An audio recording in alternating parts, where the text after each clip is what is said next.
So in regards to everything that's happened over the last few weeks and even months, I've decided to put this particular video together to emphasize the 10 life lessons that I've learned from losing 9 people in my life. I don't know if 9 is more than other people or less than other people, and to be honest, it really doesn't matter.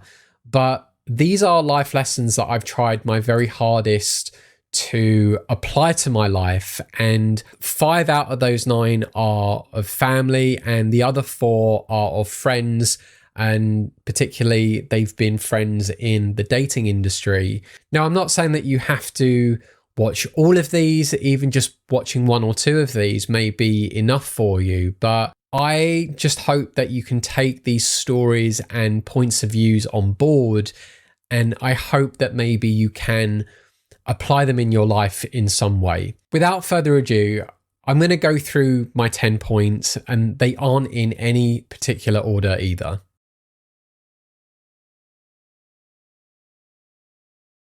So I remember in 2015, I used to film a lot of events and workshops for different coaches. And I remember one particular event where just a couple of days before, I had to make the unfortunate decision to put my cat Tyson to sleep.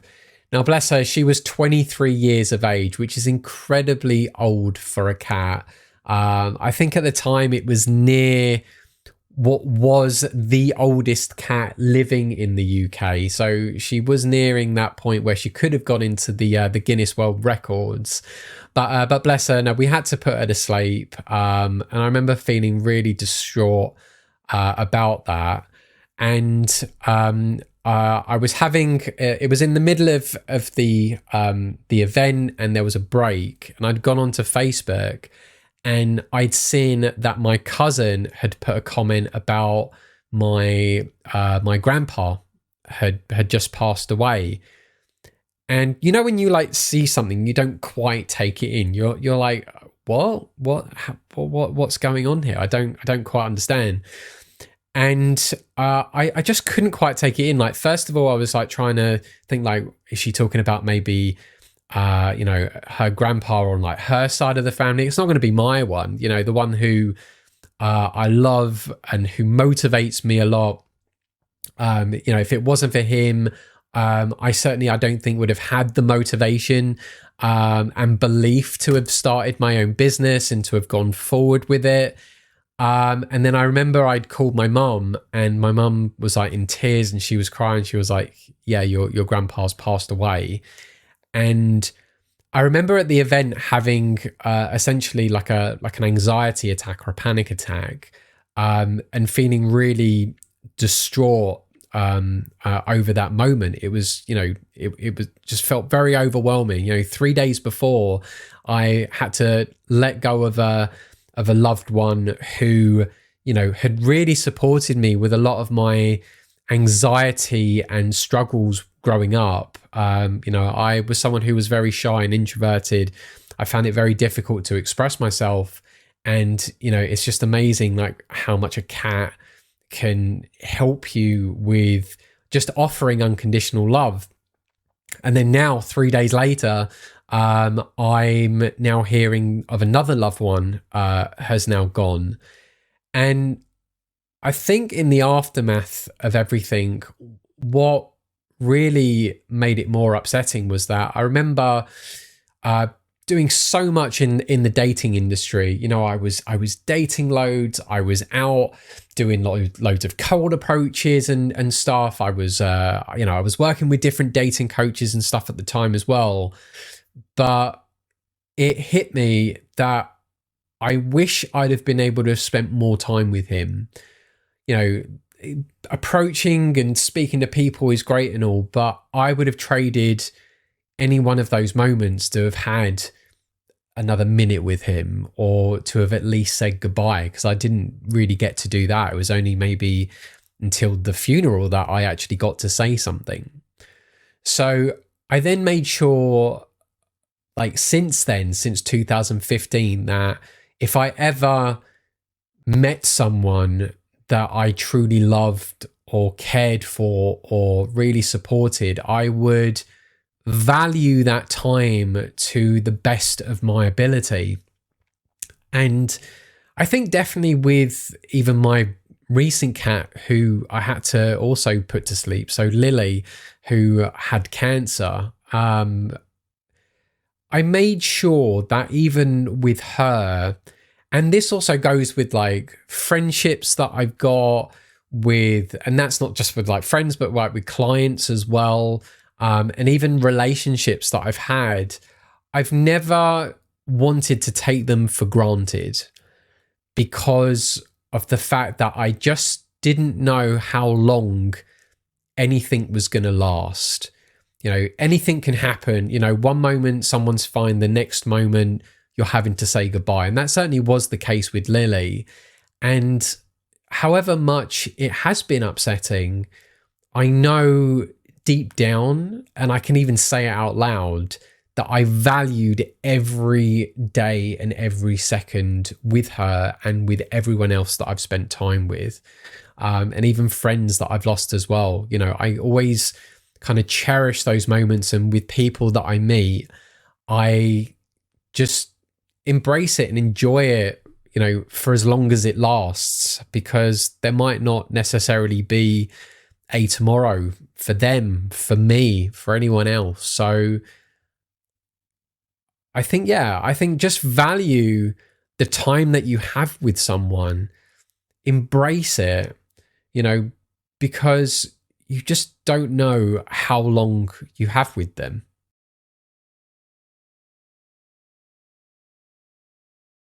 So there was a period of time where I was just experiencing so many losses around me, or at least it felt like that, or where there was just like bad things going on, where I'd come out of like relationships, and then there was also a case that someone else I knew had died.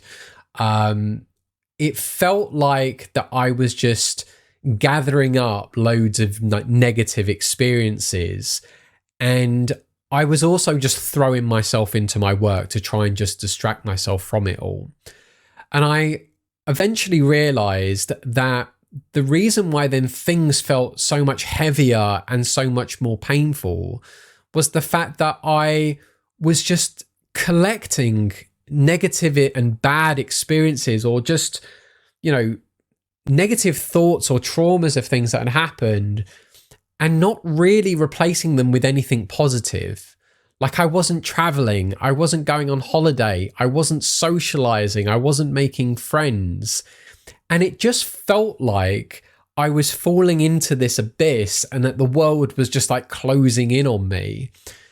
And it wasn't until I think after, I think it would have been the death of when Tom had died, that I started thinking to myself, like, you know, Tom was someone who traveled the world. He did everything that you could possibly like dream of. And, you know, for him to still be unhappy and to suffer from his depression, I realized that, you know, I can't wallow in my own misery. I need to be doing stuff more positive. Otherwise, I am just going to get consumed by all of this darkness that I'm experiencing. You know, not to say that other people weren't having like darker moments than me, especially those who did take their lives, but when it's your friends, when it's like your entire surroundings, and you start feeling more and more alone because now you've got less people to talk to, or everyone you know seems to be committing suicide, it starts to consume you. You start thinking like, right, I need to stay away from these negative thoughts, right? Just keep working, just distract yourself and you'll be okay. But the reality is that's not how it works. If you want to if you want to outweigh the negative stuff in your life, you need to replace it with positive. You can't just keep distracting yourself, because it's just going to keep piling up. And in my case, you know, for each death that just kept on happening, I wasn't doing anything about it. I was just then, you know, thinking about the losses, thinking about the friendships that I had, or the times that I'd spent together with someone. I wasn't thinking about then trying to put myself out there to meet new people and to create newer memories of things.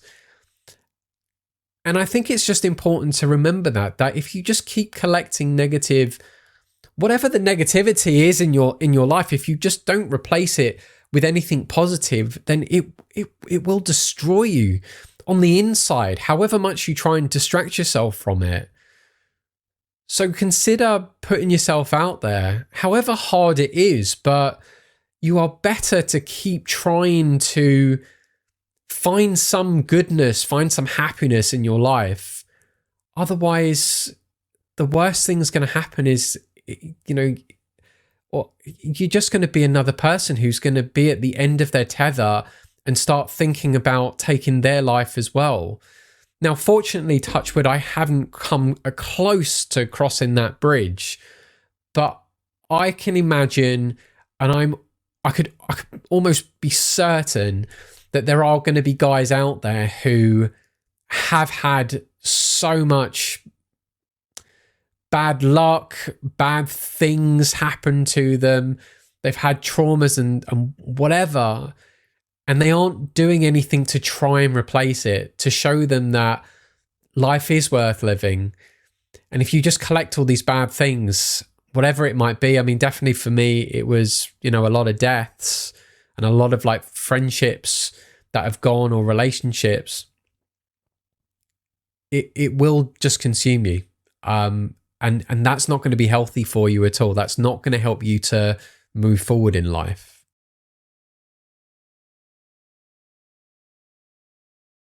I think guys who watch a lot of dating coaches, I do genuinely think that they're very envious or jealous of their dating lives. And in a way, I think guys kind of live out their dating lives through watching these dating coaches as well. So there's an element of voyeurism, I think, that plays effect here, and certainly not in a good way. I think guys are very addicted to wanting to just watch rather than going out and getting their own experiences and living life their own way. And there's also definitely coaches that encourage that because obviously it gets them the business. But I do think though that coaches are also giving bad advice when they're trying to sell this dream of like, what, if you come and work with me, this is the dating life that you want. Now, again, a couple of the dating coaches I've known over the years, besides those who've taken their lives, I've known some who've self-harmed, some who've had mental breakdowns, some who've tried to overdose, some who've developed addictions to drugs and alcohol and sex and whatnot. And, their lives really off of camera aren't that great. They are really in a bad place, and they've got a lot of traumas and problems from their histories that they've tried to like cover up or run away from. And it hasn't done them any favors. And of course, you've got guys only seeing the good stuff and they get jealous and they think like, oh, I want to live that kind of life. But in reality, they don't. They wouldn't be able to stomach it. It's not really for them. They would have to sacrifice so many things in their lives just to have that kind of lifestyle that coach has got. And you know what? I don't recommend it. At least not for like a lifetime. It's not for everyone. Like a lot of coaches that I know are very lonely. And again, guys don't see that, or it's not spoken about in videos. All you see is the luxury lifestyles, the travels, the dinners, the girls in every sort of city. But you don't see those moments where the coaches feel very alone, especially if they have nights where there is no one around. They have no close friends to them, or people only want to be with them, for their skill. They don't really want to be with them for who they are as a person. Same with the women, like they just want them just for a night and then that's it. And I want to emphasize here, or I want you guys to understand, like, your life needs to be designed how you want to do it. If you want to be very family orientated, if you want friends, if you want family, if you want your own little community of sorts, then you've got to do that. It means, though, that you're not going to necessarily be following in the footsteps of your favorite dating coaches. With people like with Tom, with Johnny, and even a couple of other friends I've known who've also committed suicide in their lives, behind the scenes they were struggling, or they kept it to themselves, just actually how unhappy they were in the dating industry, in doing pickup, and really they wanted more, even though they were saying to people like, yeah, this is amazing, you've got to do this. But it was kind of a bit of a false lie, which, well, I suppose it's a lie in that sense. So, live life how you want to live it. Do what you want to do. Travel to the places that you want to go. Have the core values that you want, not what other people are forcing you to have. And you'll find in that sense you'll also be happy. And you won't feel jealous or envious of these different dating coaches or even anyone else that you know in your life. You'll be doing the things that you want. And it's just important to remember that at the end of the day, that is what really matters.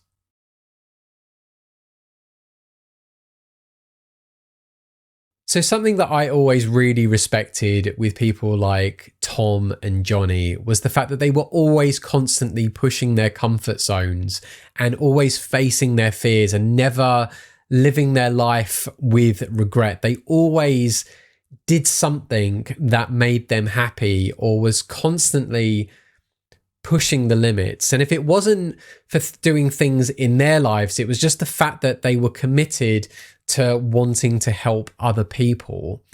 And there's truly something inspiring in that whenever I did have conversations with them, they were always happy, or they always gave the impression and said that they were happy. Now, what would happen behind the scenes with these guys, and I wasn't around them all the time either, so, things can happen, and certainly, situations can occur and times change. But, for most of it, they certainly lived a life that they wanted to. And I think it's just worth remembering that, that you've got to just live a life that makes you happy and don't live a life of regret. For guys who maybe, have never had a girlfriend or have never had a proper dating life, or they're unhappy with their dating life of sorts, you've got to do something about it. Don't be just, staying indoors and doing nothing and just like sitting on forums and complaining just how much you hate your dating life, or certainly what I see on some dating coaches' YouTube channels, and even on some of my own videos, where guys, I can tell, are in so much pain. They are just certainly struggling, that rather than wanting to do something about it, they feel that they need to express that in comments in people's videos and put other people down to try and get that validation to say, no, it's not possible to change. No, I have to stay exactly how I am. So do all of you. It's not possible to change. And they go through this like spiral of negativity, which isn't going to make the situation any better. So my heart really kind of goes out to these guys when I see those comments. As much as it's easy to sort of like think, oh, I'm going to send them an angry message back and tell them off or block them and stuff. At the end of the day, these are guys who I can tell are just really struggling, and they don't know what to do, or they've had enough negative experiences in their life that just tells them like, no, there's no point even trying to do anything different because it's not going to work. This is how the world works. But if they don't at least try and do something, then, years and years and years are going to go by, and then they're going to be at an age where they are going to have regretted not doing something. And it's just important to know, like, wherever you're at in your life, like, you're better to do it now rather than later, because as the years go by, and certainly, I mean, I'm much older than when I've got into the dating industry. I mean, I have been in it since I was 21 years old, and I'm 37 now. And, you know, to work behind the scenes has been amazing. But had I not looked to have other experiences in my life, or had I not have wanted to do something about my dating life, this could have been like 16 years of nothing. Had I not been introduced to the world of pickup or even the concept of cold approaching, I wouldn't have had a lot of the relationships that I've had. And I'm so grateful for that. But things could have gone down a very different path, and I could have been at an older age of 21. I could have been 25, 29, 30, 32, 35, or even my age now, and gone like, oh, I've still never had a relationship, or I've never kissed a girl, and all of this. And I'd be living a life of regret, not going like, well, why didn't I just do that sooner?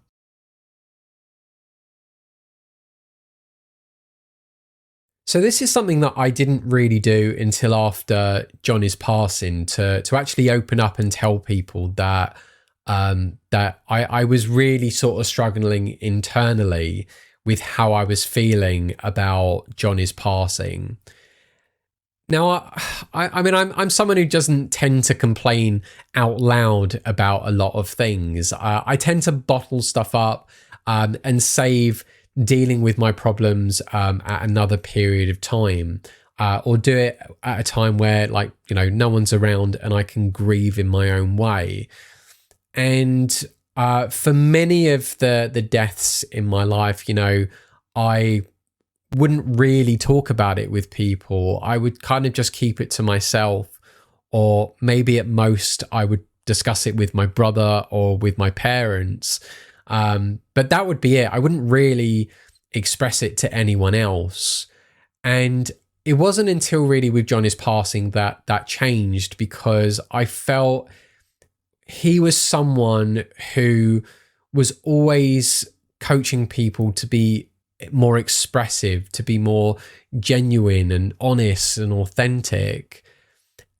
And I just felt with his message and with how I felt that I needed to express that, which is why, like, I was just so, I think, proud of myself really for making that documentary video, and even just making the videos talking about how I was feeling in that moment. Because for everything that Johnny stood for, and even everything that I resonated with his ideologies, it wasn't something that I wanted to just keep inside. It needed, and I felt better about myself, or within myself, by doing that, by just saying out loud, like, you know, I'm upset, I'm grieving, I'm unhappy, I feel lonely, you know, I need to connect with people, you know. And then that led to some amazing conversations. Like, I ended up speaking to coaches who I hadn't spoken to in years, who'd reached out to me to see like how I was doing, and we reconnected and we got to find out how each other's lives were. I got to, I felt, I think, more comfortable and confident in myself, knowing that I had people to speak to, even with friends as well. I had a couple of friends who I hadn't spoken to in a long time, and even they wanted to see how I was doing, and we reconnected and even reinstigated some of our friendships. And that came about because I put myself out there and just expressed how I was feeling. Now, I did feel a bit embarrassed with doing it, but I felt better. And clearly other people resonated with me, and it found, and within that commonality, we found like a connection there. So, you know, there's nothing wrong with expressing yourself if you're unhappy with something. And I've realized that it's better to be it's better to feel embarrassed about sharing how you're feeling than to just bottle it in and just struggle on your own. Because I had so much better support from friends and family and everyone by saying to people how I was feeling after Johnny's passing, and even with losing Lily as well, than I did with the previous 7 people in my life who passed away. And I've kind of learnt my lesson with that I would rather let people know and tell them, knowing that there really is support out there, and I can get better much faster than I did, I think, with the other deaths.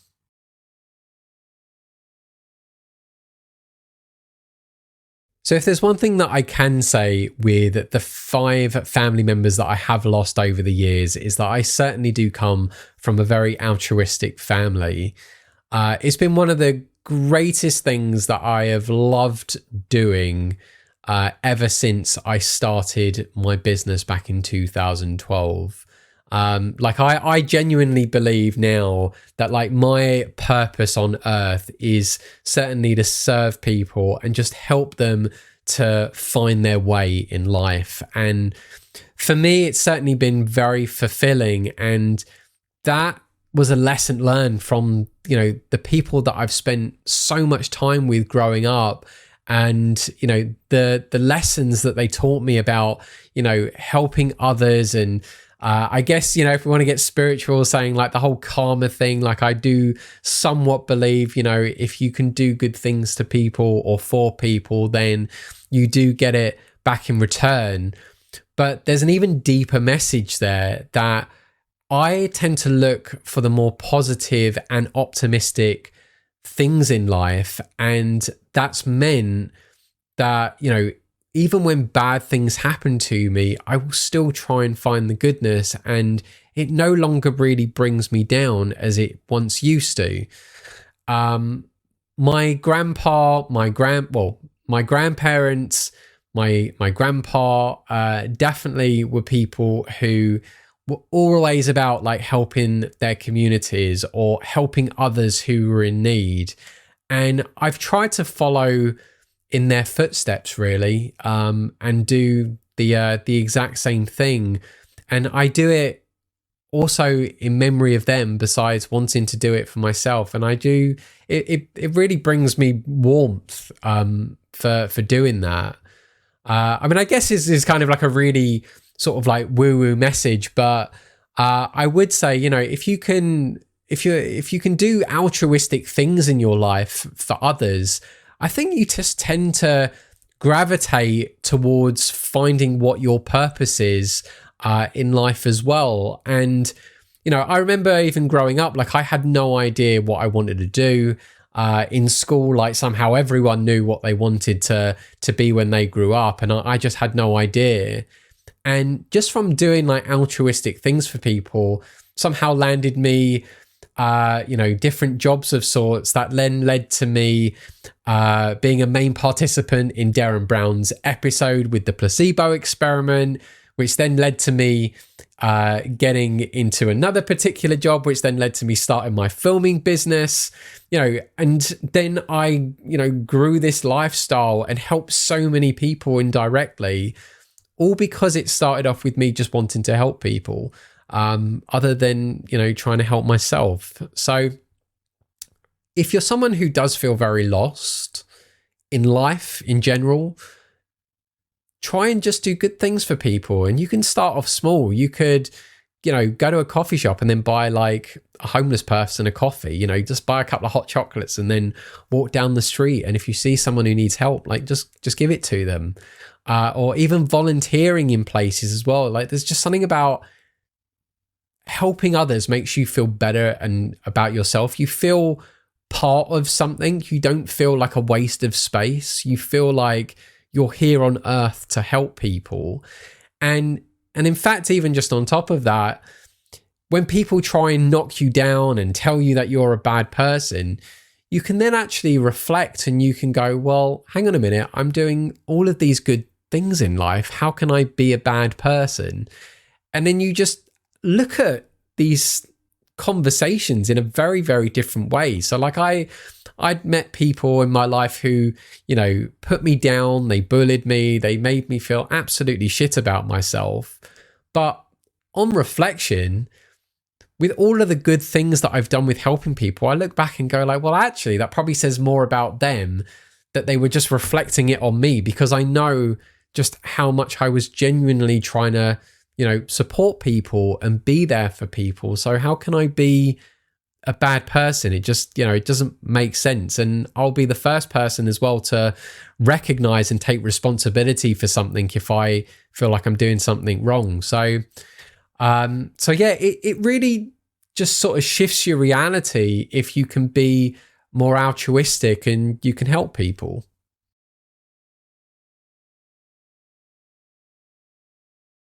So there have been many guys who have been addicted to the dating industry and in particularly doing pickup. And don't get me wrong, it is a great skill. It's fun to socialize and it can be incredibly liberating. But I get very concerned when I see guys who just get very over obsessed with it. And I've certainly been really worried with plenty of dating coaches over the years where, guys aren't aware really what goes on behind the scenes with a lot of them. And most have certainly come to me for some kind of counseling or another, or they've openly shared, their stories with me on where they're at. And definitely with a couple that have taken their lives, and two in particular, they were very heavily into the industry and into doing pickup, and they never really sought to have too much of a life away from it. And it was only when they then sort of like left it that they felt kind of empty, that their entire life or their identity was reliant on, who they were in the pickup industry, that it made it very difficult for them to actually adjust and go back to having a normal life. Now, on one friend in particular, who did used to travel the world and, he did some amazing things. He still suffered from depression and, and he walked away from the pickup world and he tried to sort of do his own thing. And, and in the end, I don't know why he'd made his decision to take his life. And I don't think anyone truly ever will. So I can only really go on like my last conversations with him. And I'm talking about Tom here, by the way, that I think after Tom's passing, I really understood the life lesson that we really are only here for a particular amount of time, and you need to do the things that you want to do in life, that make you happy, and not to waste it on the things that really don't matter. So in like one of my last conversations with Tom had said that he was done with the dating industry, that he just wanted to walk away from it, and that he wanted a normal life. And at the time he said that he was teaching skiing, and even made a joke about that I was going to be out of a business with filming because he was offering a filming service to his students as he was teaching them to ski and snowboard. And he loved it and he enjoyed it, that he was just done approaching women and just trying to date and stuff. He got it out of his system, and he just wanted a normal life to be happy, and just do the things that everyone else does, such as socializing, make friends, travel the world for like the right reasons, and just see some of the most amazing wonders that are out there. And again, it just sort of taught me that, as much as, guys want to date and sleep with women and stuff, and I'm probably going to just apply this example just for dating and pickup in general, but it really isn't everything. There is so much more to life than just running up and down the street to chase women.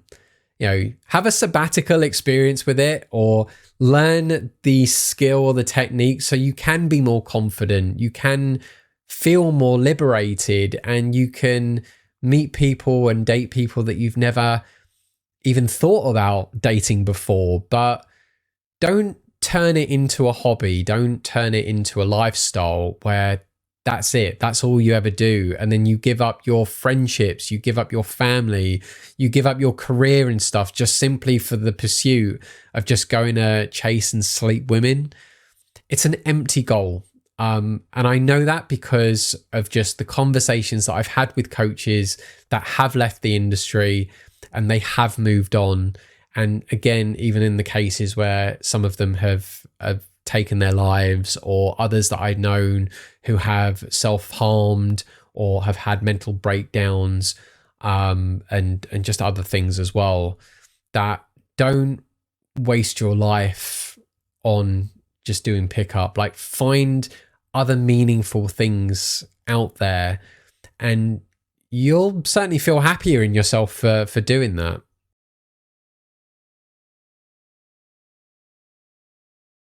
So I've kind of elaborated on this lesson in the previous life lesson, but I'll emphasize it here again, that you don't want to be comparing yourself to other people, because in reality, you just don't know what other people are going through. I know so many coaches and friends of mine, in fact, everyone that I know has got something going on in their lives that they are having to deal with or struggle with. And I've tried to be there as best as I can to support them. And God only knows that they've also been there to try and support me with like every loss and struggle that I've had too.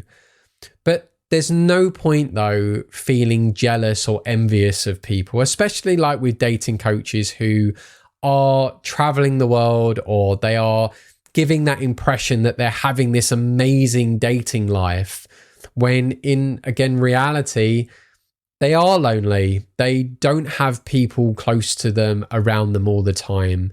You know, it takes a special someone to be comfortable feeling alone that often, and to have such fast relationships with people where, like, if they're bouncing from city to city, you know, you're only going to get to know someone for a little bit before moving on. They don't have social circles. They don't have friendships. And I know with some coaches over the years, and even people that I know now, they have an estranged relationship with whatever friends they do have, or even family they've got, if they've still got any family alive. So this industry, this lifestyle really isn't for everyone. And it's why you shouldn't really compare yourself to them. Everyone's got their own struggles. And you know what? The best thing that you can do is just focus on your life and do with it what you want. There's no point like comparing yourself to like a billionaire or a multimillionaire who's got all these great things, because all you're going to do is just knock yourself. You're going to bring yourself down.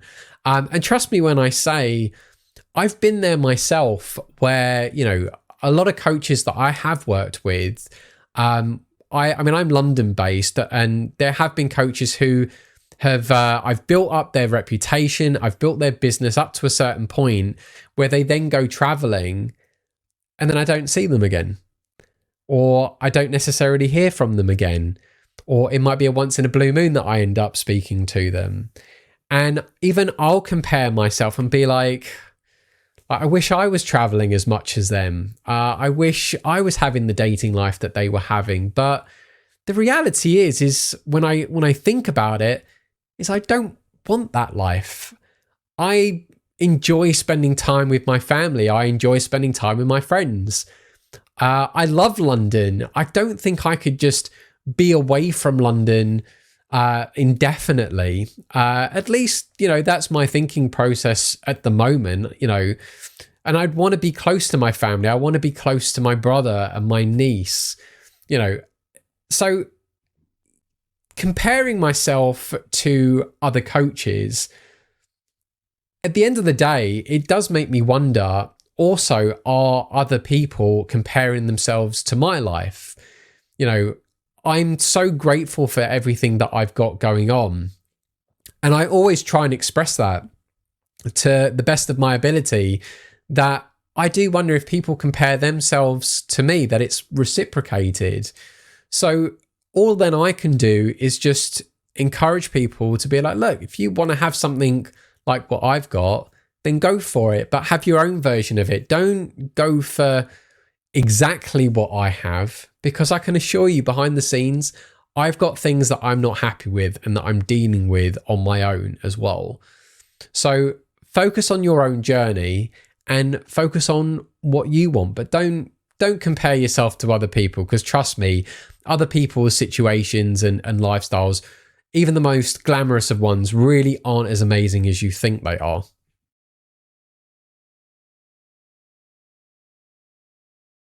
So this is a life lesson that I am coming to the realization of at the moment, which is that there is absolutely nothing wrong with moving on, but doing it at a pace that works for you particularly.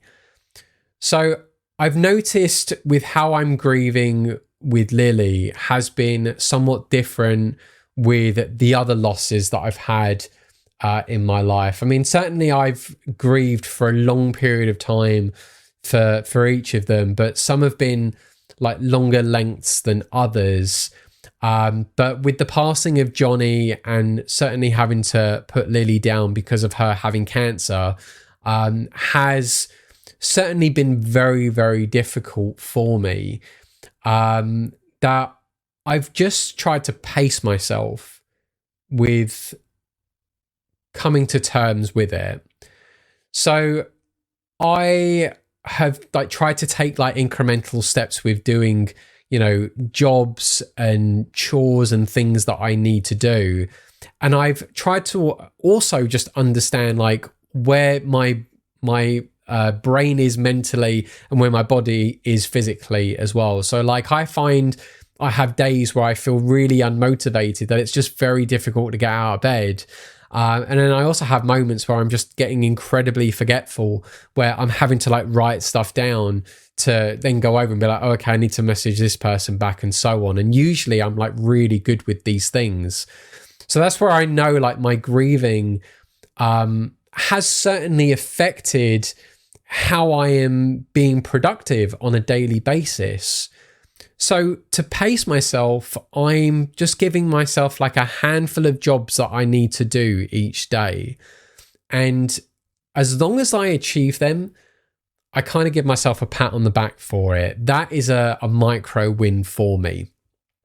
And every time I get these micro wins every day, I do feel just that little bit better about how I'm feeling and how I'm doing. And I'm also going to just throw it out there and be vulnerable to say, like, every day so far, I have cried. I've had a moment where a memory has cropped into my mind, where I've walked it through the house and suddenly a memory has been triggered and it has upset me. In fact, I've felt even more upset on particular days now that I've got Lily's ashes back. And if I walk in my lounge where her box of ashes are and I see it, it just instantly triggers something that I enjoy doing with her. And it is upsetting, but I acknowledge it and I just sort of like ride the emotion of it. And eventually, like a cloud that passes through the sky, it just sort of goes, and that feeling fades and I go back to normal and I'm able to do stuff again. So it's just worth remembering really that, you know, life doesn't stop if you've lost someone. You have to carry on, otherwise you're not going to do anything. And it's just good just to go at a pace that works for you. And in fact, I can give you another example of something that I've been really proud of myself that I finally achieved. That when I'd lost Lily 2 weeks ago, I'd only just joined a gym again. And with losing her, I just didn't find the motivation to go to the gym. So I had my membership now for like nearly 2 weeks and I hadn't been once. Excuse me. I hadn't been once to go and do a workout or anything. And over the weekend just gone, I was like, I need to go. I need to go. I need to get that momentum there. Otherwise, like, I'm never going to get into going to the gym on a regular basis. So I forced myself halfway through the day to actually put on my gym clothes. And I was like, right, I'm going to go to the gym tonight. I've got to do it. So I wore my gym clothes for like hours until I finally sort of got the motivation to go like, look, just get in the car and then we'll take the next step of actually just driving to the gym. And I did that.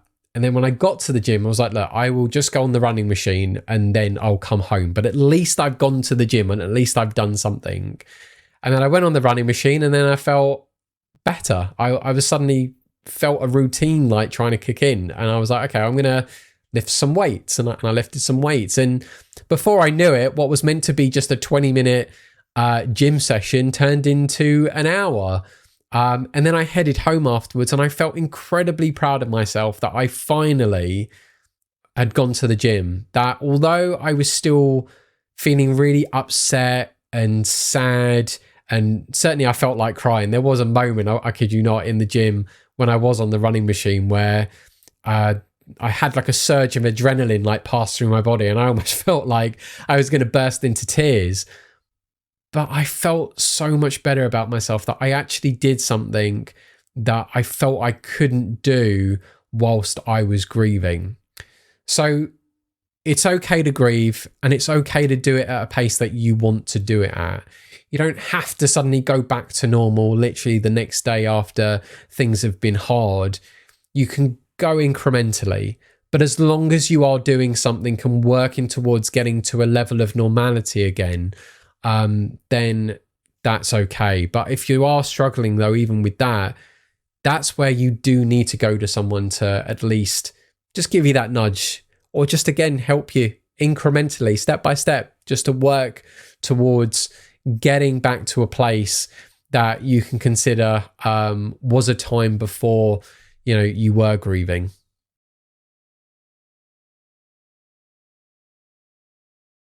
So this is now the final last lesson, and I don't know if this is maybe the most important one or not, but it's worth considering that sometimes in life, the grieving or the sadness that you have, sometimes you need to kind of save it for a more appropriate time or another time to deal with.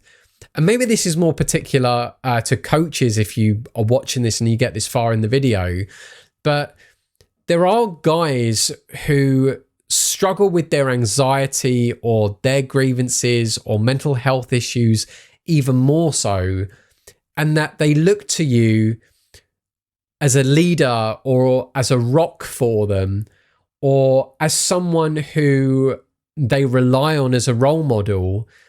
And so they see you as someone that is this kind of like beacon of hope. And if you falter, then they tend to give up hope as well. Now, I saw this with Johnny and I saw this with Tom, where then guys were like coming out who I could tell did have either mental health problems or had a lot of social anxiety. And then they were coming out saying like, oh, well, if these coaches can't cope, then what's the point in me trying to do it? I can't do it. I might as well give up now. What's the point in living? And you were just like watching them throw whatever hard work they'd done on themselves out the window simply because their favorite coach or role model had now given up and they felt that, you know, living life was futile. And in a way, I think, you know, as a coach, as much as I have moments that I do struggle and, you know, and I am comfortable sharing certain things in my life that I feel very vulnerable about sharing, but it's usually things that I'll express in a way that other guys can resonate with and they can relate to, but it won't put me in a position where I'm like, right, I've given up hope. There's no point. If I can't do it, you can't do it. You know, I try my very best to still act as a role model for people and be an inspiration for them, because I don't want other guys to give up hope with stuff. I think it's important, as a coach, to take that responsibility, especially when you're in a position of leadership, that you have to try and inspire people to stay optimistic and as positive as they possibly can, because it only takes one moment for people to just give up. And if you give up, you might find there's like this domino effect of everyone else giving up, and then there's even more losses. And I hate the idea that if I wasn't there supporting people, who knows where people would be. It's even why, like, even over the years, I've been so strict when I've been working with dating coaches on the content that they put out, because I don't want the message to be skewed in any way that isn't going to help guys, to help them stay, again, optimistic and positive with what they can do.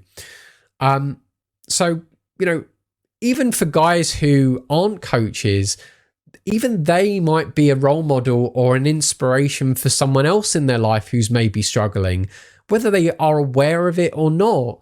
And that's why sometimes you do have to, put your feelings aside and save it for another moment or another moment in time, and go, right, now I can deal with my grievances. I'm upset with stuff, but now I can do it. It's why, like, I won't put content out of me just sitting here like crying my eyes out over things. Definitely with like the videos with Johnny that happened, because I was, sharing how I felt about losing him. And I know other guys related to it. I know other people were feeling the exact same way as I was feeling, and they couldn't express it. And I had so many people reach out to me saying how grateful they were that I was able to, in a way, speak for them, which gave them some hope. It gave them some confidence that they could carry on at least trying in life, that it wasn't yet time to give up hope. But there are other things that I've got in my life that definitely I don't want to be putting online. One, because it's not anyone's business, but two, because I don't want to, again, ruin that relationship with people, that I'm here to try and inspire you and guide you and support you in ways that's going to help you move forward in life. And I'm able to deal with, the issues and the grievances that I've got in a way that I know is healthy, and it is tough and it is sad, but I'm dealing with it. I'm working with it. And as long as you guys know that I'm going through it and I'm coming out the other end, more confident and better than ever, then that, I think, also distills hope, and it, encourages other guys. This idea that, if I can do it, they can do it, rather than if I showed, oh, I'm struggling, I can't move on with life, I'm, whatever, then they're going to give up. They're going to throw in the towel. So whoever you are, whether you're a coach or not, just bear in mind, like, other people might see you as their role model, as their support guide. So, if you're struggling, just bear in mind, like, what are you open and willing to share with others that express your vulnerability about a situation, and what things are there that maybe, you need to just save it for another time to deal with. And in fact, even also worth stating, if I was constantly grieving and wasn't trying to motivate myself to make videos to keep you guys motivated to work on your anxiety, then there'd be no videos being made. And then my YouTube channel would hit a standstill, and then nothing would go out, and you would no longer be getting motivating videos that's going to help you with your problems.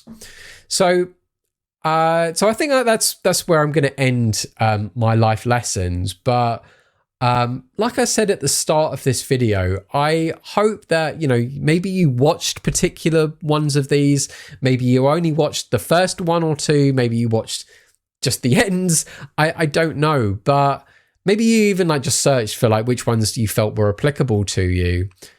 But my advice is to try and apply them in your life. You don't have to, but don't lose enough people in your life like I did to come to these conclusions. You know, I'm so confident with what I've shared with you today, and you know, and these are things that I am actively applying in my life currently as well, and I feel better for it. So if you can, I can feel I'm exhausted now, so I'll end the video here. But if you can, please like the video, subscribe to the channel.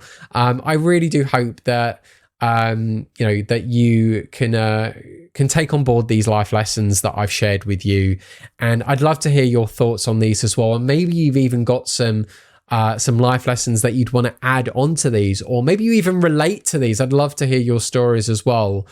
But you know, losing 9 people in my life it's been difficult, to say the least, especially when it feels like my social circle and friendship has dropped a lot. You know, it feels very concerning, but at the end of the day, I have to keep putting myself out there. I have to keep moving forward, not to quote Rocky, but you know, you have to keep doing things to stay active, to stay motivated, and to, of course, you know, work towards a life that you want overall. So like and subscribe. I'm exhausted from making this video. I'm probably going to make myself a coffee now, but thanks again, and look forward to more videos from me.